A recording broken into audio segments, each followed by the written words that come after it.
এই যে এইটা মূলত চর, যে চরে আসলাম আপনাদেরকে দেখাইতে চরে কি আছে।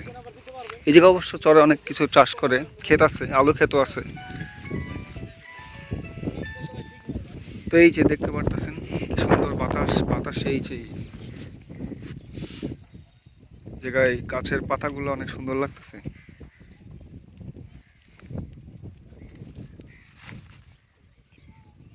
একটু ভিতরের দিকে যাবো, দেখাইতেছি কি আছে।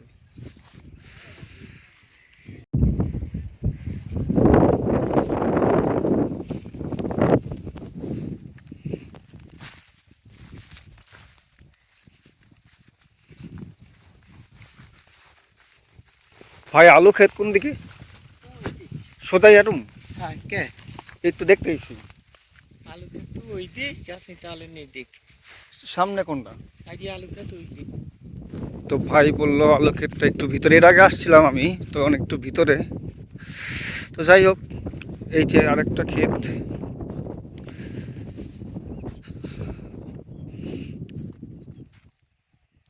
দেখতে অনেকটা সুন্দর লাগতেছে। আর চরে যে এই চাষগুলো করতেছে, এই জিনিসগুলা ক্ষেতগুলো দেখতে অনেক সুন্দর লাগে। ওই যে সামনে দেখা যাইতেছে সরিষা ক্ষেত, হলুদ সরিষা ক্ষেত।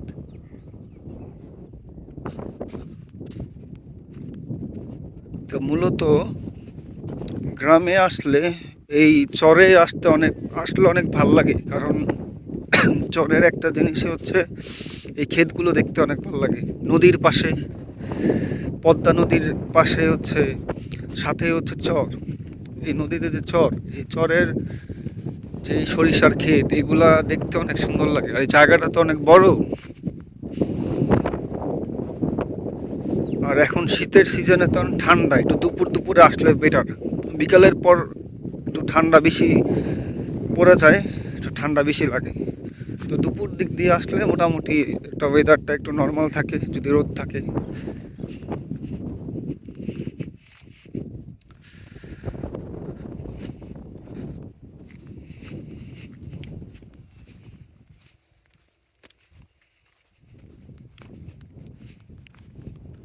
তো এই যে সামনে সরিষা ক্ষেত, ওইটা দেখতেই অনেক সুন্দর লাগতেছে। বিশেষ করে শীতের সময় সরিষা ক্ষেত দেখতে অনেক সুন্দর লাগে।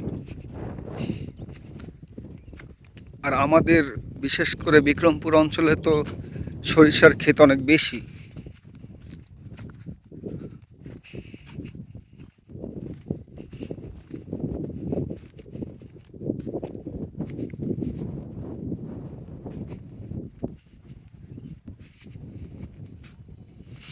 এই যে সরিষার ক্ষেত,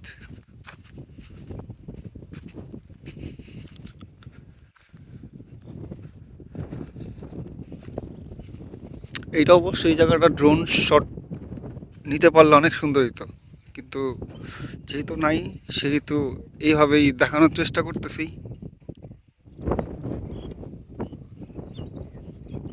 আহ, সরিষার যে কি সুন্দর একটা ঘ্রাণ,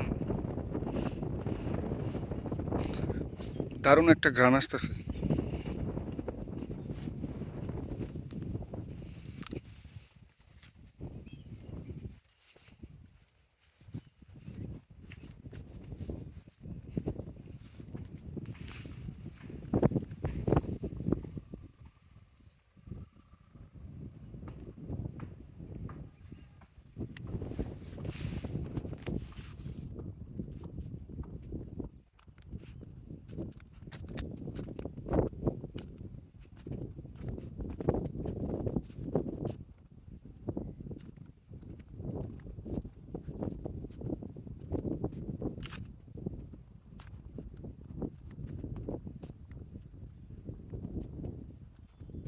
এই যে যেখানে চাষ করে লোকও আছে, এগুলো পরিচর্যা করতে হয়। ওই জন্য এই যে এখানকার লোকও আছে, তারা সব কিছু ঠিকঠাক দেখে শুনে রাখে।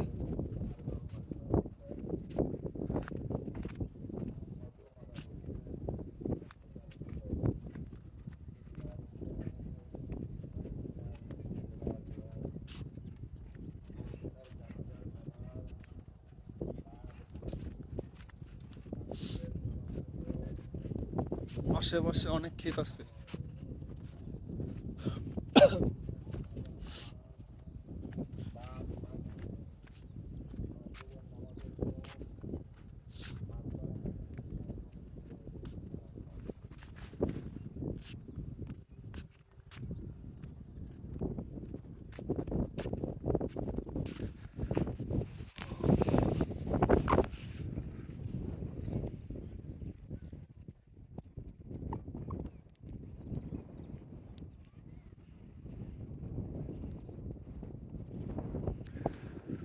এই পাশেরটা হচ্ছে এখানে শেষ।